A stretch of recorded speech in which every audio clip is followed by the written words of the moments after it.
Primer libro de Reyes, capítulo 6. Y déjeme hacerle ver cómo Dios habla por medio de su palabra. Aquí no especifica cómo Dios hablaba al rey Salomón, pero me imagino que le hablaba o audiblemente, posiblemente en sueños, o lo más probable por medio de un profeta, pero dice que era el Señor el que le hablaba. ¿Ya lo tiene usted? Primer libro de Reyes, capítulo 6, verso 11 en adelante vamos a leer. Dice: vino palabra de Jehová a Salomón diciendo: con relación a esta casa que tú edificas, si anduvieres en mis estatutos, e hicieres mis decretos, y guardaras todos mis mandamientos, andando en ellos, yo cumpliré contigo mi palabra que hablé a David tu padre, y habitaré en ella en medio de los hijos de Israel, y no dejaré a mi pueblo Israel. Así pues, Salomón labró la casa y la terminó, es el templo, y cubrió las paredes de la casa con tablas de cedro, revistiéndolas de madera por dentro, desde el suelo de la casa hasta las vigas de la techumbre. Cubrió también el pavimento con madera de ciprés. Asimismo hizo al final de la casa un edificio de 20 codos, de tablas de cedro, dice, desde el suelo hasta lo más alto. Así hizo en la casa un aposento que es el lugar santísimo. La casa, esto es el templo de adelante, tenía 40 codos, y la casa estaba cubierta de cedro por dentro, y tenía entalladuras de calabazas silvestres y botones de flores. Todo era de cedro, y ninguna piedra se veía. Vamos a orar para que el Señor ponga en nuestros corazones el recibir la palabra del Señor esta mañana. Bendito Dios, te damos gracias esta mañana por este precioso día. Gracias, Señor, por nuestras vidas. Gracias porque tú tienes siempre control de nuestras emociones. Tú controlas nuestro temperamento. Tú pones en cada uno de nosotros el querer como el hacer. Así que en el nombre de Jesús, prepara desde ya esas mentes, esos corazones, Señor, para que en el bendito nombre de Cristo Jesús cada uno de nosotros recibamos de tu palabra con humildad, en obediencia y haciéndolo vida en cada uno de nosotros. En el nombre de Jesús, te damos las gracias, Señor. Amén, amén. Les decía yo cómo el rey Salomón tuvo esa bendición de que Dios le hablaba y le guiaba para muchos aspectos de su vida, pero principalmente en la construcción del templo, que no lo pudo hacer David, ¿verdad? David, recuérdense que fue el que realmente quiso edificar el templo del Señor, pero Dios le dijo que no, que él era un hombre de guerra, había derramado demasiada sangre, y entonces dejó en Salomón el hijo, cuando ya era rey, la fabricación del templo. Pero a mí lo que me llama poderosamente la atención es que fíjese que dice la palabra, unos versículos antes, que para edificar las paredes del templo, Salomón mandó en las canteras de piedra a labrar piedra por piedra, pero dice que fueron hechas a tal medida, hechas tan exactas, que durante la construcción del templo no se oía martillo ni instrumento de hierro que labrase esas piedras. O sea, ya venían a la medida, hermano, como construir con bloc, ¿verdad? Y sin embargo el bloc todavía hay que partirlo a la mitad para poderles formar el amarre, ¿va? En cada pared. Dice que durante la construcción del templo, cada piedra venía ya labrada de tal manera que no podía fallar ni una medida y no tenían que corregir ningún corte de esa piedra. El templo definitivamente fue algo precioso, hermano. Fue un templo bellísimo el que construyó Salomón. Hasta la fecha anhelan los judíos ese templo. Pero fíjese que algo que me llama a mí poderosamente la atención, de ser una piedra labrada, de ser algo bien, bien especial, esas paredes, dice que Dios le dijo a Salomón que todito quedara cubierto de madera de cedro. Desde abajo hasta arriba, artesonada completamente, todo madera de cedro.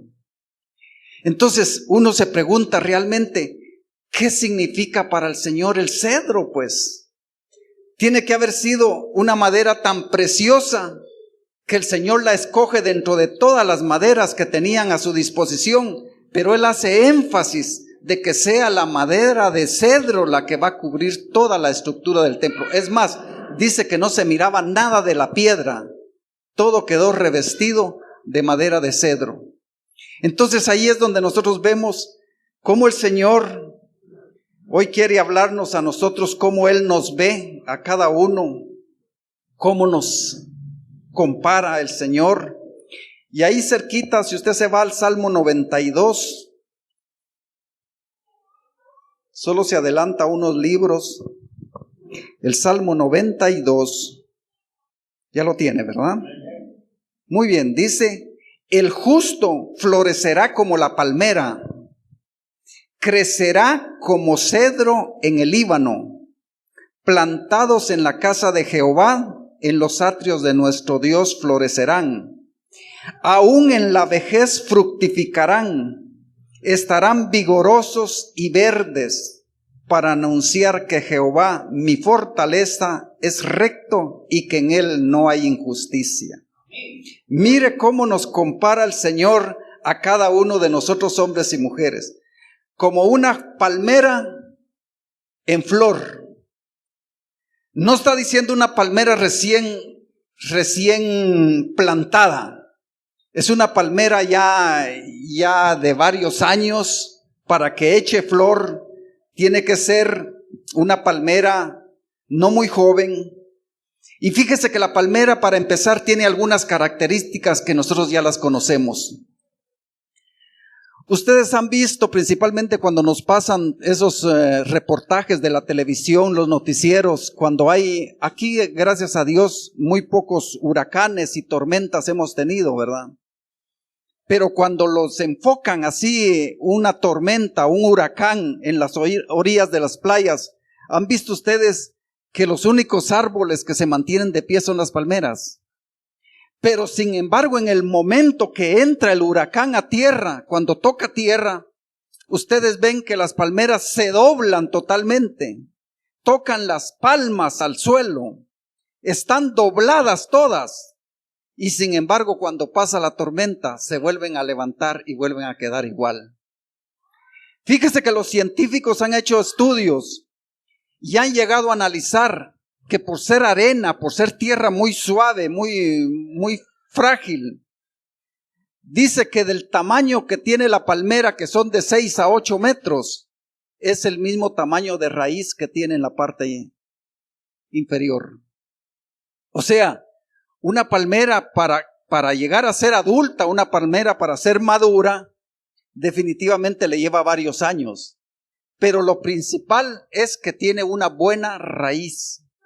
Una raíz tan fuerte que aún en la peor de las tormentas solo se dobla, pero vuelve a enderezarse y vuelve a quedar casi como al inicio.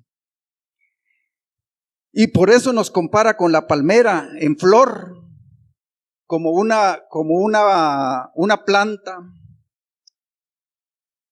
que resiste a los momentos de tormenta de cada uno de nosotros. Fíjese que el Señor Jesús lo dijo, que en el mundo íbamos a tener aflicciones. Él lo dijo, no le estoy quitando que no vayan a sufrir, van a tener aflicciones, pero confíen, digo, yo ya he vencido al mundo. Y fíjese que eso es importante que sepamos, que así como el Señor nos compara con la palmera, dice que la raíz es tan profunda, está tan fuerte, ha crecido con una fortaleza que muy difícilmente va a ser arrancada. Cuanto más si alguien tratara de plantarla nuevamente en otro lugar. Fíjese que han hecho el experimento de sacar palmeras ya grandes y como le cortan la raíz principal, dice que se seca. Eso nos da otra idea de que fíjese que muchas veces nosotros como que no tenemos raíces muy profundas, ¿verdad? Y nos pueden plantar de iglesia en iglesia y andamos de un lado para otro. Pero el Señor dice que seamos como palmeras en flor, que nuestra raíz esté tan profunda que difícilmente nos van a poder trasplantar a otro lado. Y lo principal, hermano, la palmera tiene un fruto que usted puede dormir tranquilamente, poner su hamaca y estar descansando abajo de esas palmeras, y aunque el fruto esté maduro, el fruto no se cae. ¿Cuántos de ustedes han visto que alguien haya sido dañado por un cocazo en la cabeza? ¿Verdad que no? Dese cuenta que el fruto de la palmera es tan fuerte, hermano, que necesita que se suban y que lo corten con un machete o un cuchillo, pero el árbol no bota el fruto. Y por eso la palabra del Señor dice que nosotros tenemos un fruto, que es el fruto del Espíritu Santo. Allá está en Gálatas 5.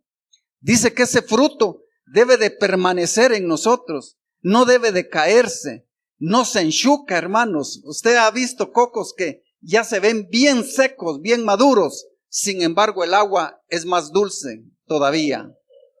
Quiere decir que el fruto de la palmera, hermano, nunca se cae, nunca se enchuca, nunca se echa a perder.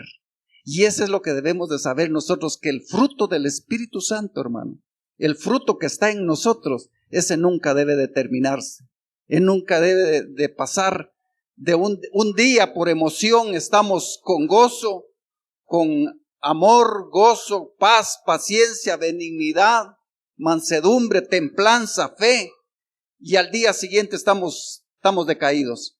El fruto del Espíritu Santo en cada uno de nosotros debe de ser permanente, mi hermano. Debe de ser que no se eche a perder. El fruto es como el de la palmera, resistente, no se cae. Lo tienen que botar, imagínense. Y muchas veces así nos pasa a nosotros. Pero el énfasis que hace el Señor en el templo es sobre la madera de cedro. Y yo les quiero hablar sobre la madera de cedro. Fíjese que el cedro es un árbol que tiene ciertas características y ojalá lo aplique usted a su vida. Está comprobado, hermano, comprobado científicamente que un cedro nunca deja de crecer. El cedro puede tener 80, 90 años y siempre se está expandiendo.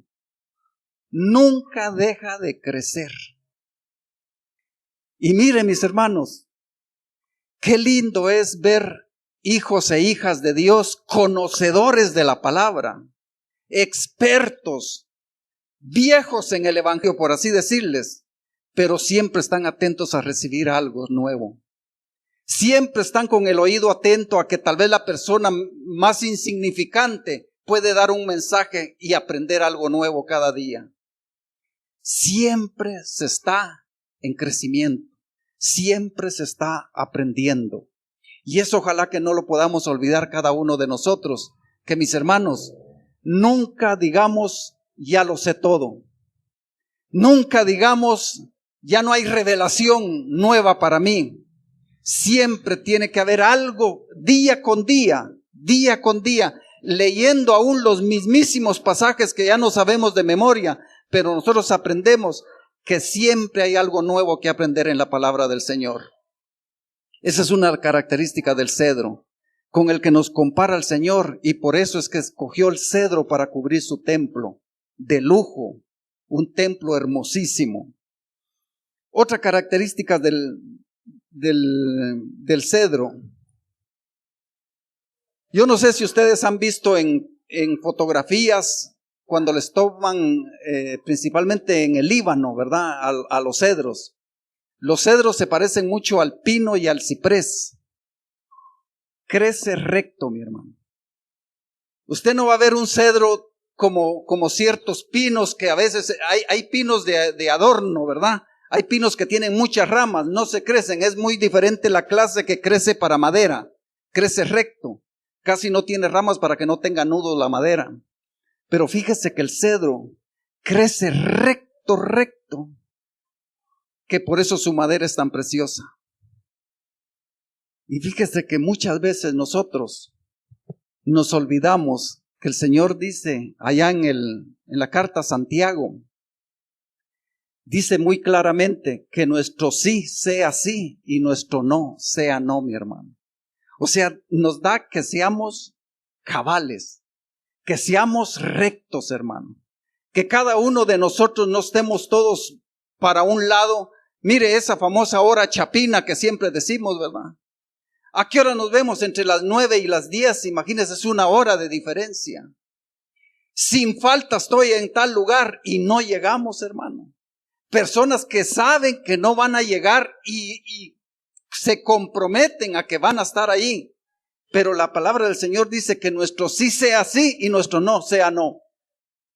Que seamos intachables, mis hermanos.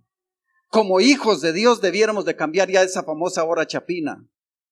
La hora cristiana debiera de ser 5 o 10 minutos antes de la hora citada. Esa debiera ser la hora cristiana.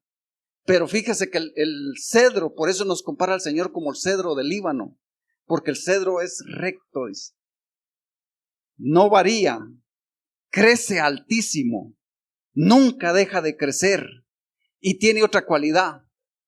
Fíjese que el cedro, por eso le digo, ojalá ustedes hayan visto algunas fotografías de los cedros, que los ven incluso en la Biblia, a veces dan ilustraciones. Fíjese que el cedro, como tiene todas las ramas hasta la parte de arriba, hay algo bien precioso que muy pocos árboles tienen. Usted puede sembrar otra clase de árbol abajo de donde están los cedros y crecen los árboles, se pegan en los árboles que se siembran abajo de los cedros. Son tan altos los cedros y sus hojas están tan altas que no dan totalmente sombra y crecen árboles. No como el pino, o el ciprés. Yo tengo la ventaja de tener algunos pinos y me doy cuenta, bota tanta basura, o sea, la hoja del pino, ¿verdad? Forma una capa, que usted siembre algo y usted se va a dar cuenta que se muere. Es más, yo no lo sabía, si uno quiere secar un árbol, hay que rodearlo de la basura de pino, todo el tronco, y se seca el árbol, dice, porque le da un calor y una humedad que daña la cáscara y se seca el árbol que uno quiera. Entonces, el cedro, hermano, el cedro permite que otros árboles crezcan abajo de él. Y eso viene para la reflexión de nosotros, hermano. Siempre tienen que haber discípulos detrás de nosotros. Siempre tienen que haber personas que digan, fulano es mi ejemplo. Yo sé cómo se comporta, él es intachable, es una persona recta, es una persona que no varía, es una persona que tiene palabra. Eso es lo que necesitamos nosotros, que verdaderamente podamos tener discípulos del Señor, pero discipulados por nosotros. Que otros crezcan, hermano, que no se mueran. Mire, hay personas que cuando están en eminencia y alguien se quiere levantar, lejos de ayudarlo para que crezca, como el pino, lo termina de matar, lo seca. Esas son las características del cedro.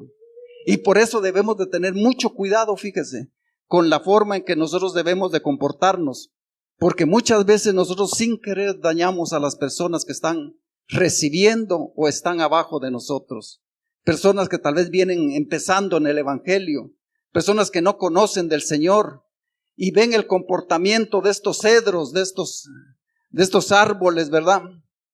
Que el Señor nos pone como ejemplo, y por eso debemos de ver todas esas características de los árboles. Pero hay algo más precioso todavía. Escuche, Hoy tenemos los niños, no se preocupen, hoy no hay clases, por eso hoy no los pudimos tener, porque se los llevaron a los grandecitos, entonces no tenemos ningún maestro. Pero hoy es solamente el día de hoy. Fíjese que el cedro tiene otra característica muy especial. Yo tuve hace algún tiempo, tuve una carpintería. Bueno, la administré porque la verdad que era un carpintero el que trabajaba ahí. Y pude notar que él trabajaba, fíjese, ciertas maderas como la caoba, el conacaste. Tenía que usar hasta mascarilla, fíjese, para trabajar. El olor era tan fuerte, penetrante, estornudaba uno al nomás entrar si se estaba trabajando con conacaste o con roble, algunas otras maderas preciosas. Pero fíjese que el cedro tiene un olor bien diferente. El olor del cedro se conoce entre cantidad de olores de madera, hermano. El olor del cedro es agradable. El olor del cedro, hermano, es precioso. Se distingue entre los demás. Fíjese que el cedro tiene la cualidad de que no le entra la polilla por ese mismo olor. No le entra el comején. No se pica. Esa es la realidad. La madera de cedro no se pica, por eso es que la usan en las carpinterías finas, porque no le entran ningún insecto para dañarlo, porque tiene un olor delicioso para uno, pero un olor que repele los insectos, hermano. Y dice la palabra del Señor que nosotros tenemos que tener un olor fragante a Jesucristo. Allá en el 2 libro de Corintios lo dice. Un olor agradable como el de Jesús, dice. Ese es el olor que debemos de tener nosotros. Y eso es lo precioso de esto, mis hermanos, que cuando el Señor nos compara como el cedro, está diciendo, ustedes tienen que repeler a los insectos, ¿verdad? A los que les quieren hacer daño, a los que se le van a querer meter, ¿verdad? Y abrir un agujero y echar a perder esa madera preciosa. A esos es a los que hay que repeler. Pero ante los que le quieren el bien, los que quieren hacer bien uso de esa madera, es un olor agradable, es un olor fragante. Y mire qué precioso mensaje para nosotros que realmente llevamos un estilo de vida. Cada uno de nosotros debiéramos de saber cómo comportarnos con los hermanos. Fíjese que hay hermanos que solo andan viendo cómo sacan a cristianos de las iglesias. Llegan, se congregan, son muy serviciales, tienen muchas aptitudes, tal vez muchos dones florecen en ellos, hacen que la gente sean atraídos hacia ellos, pero un objetivo es abrir un agujero, echar a perder la madera. Luego vienen a ver lo malo de la congregación, que por cierto, mis hermanos, no hay congregación buena. Todas las congregaciones, porque estamos emproblemados, es que estamos acá. Todos de alguna manera, porque buscamos el favor de Dios, es que estamos congregados.